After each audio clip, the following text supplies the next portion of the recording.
जय भीम मित्रांनो, महाराष्ट्र शासनाच्या अंतर्गत येणाऱ्या बार्टी आणि टीआरटीचे संयुक्त पत्र निघलेलं आहे।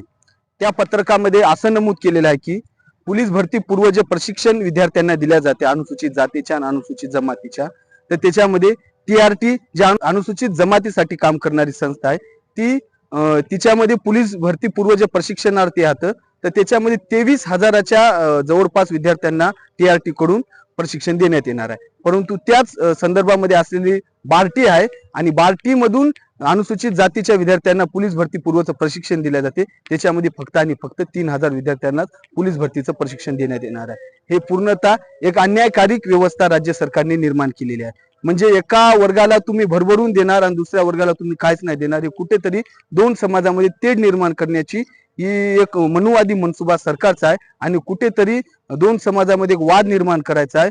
टीआरटी वाल्या आदिवासी विद्यार्थ्यांना दिलं पाहिजे, त्याचा कामचा विरोध नाही, पण अनुसूचित जातीच्या विद्यार्थ्यांकडून जे काही त्याच्या पदसंख्या कमी केलेली आहे ती कुठेतरी चुकीची आहे। याच्यावरती सरकारने लवकरात लवकर असं म्हणजे हे करावं, त्याच्यावरती योग्य तो असा तोडगा करावा, अन्यथा महाराष्ट्रभरामध्ये अनुसूचित जातीच्या घटकाकडून मोठ्या प्रमाणामध्ये आंदोलन करण्यात येईल आणि ते आंदोलन सरकारला झेपणार नाही, एवढं मी या व्हिडिओ मार्फत सांगतो। जय भीम, जय भारत।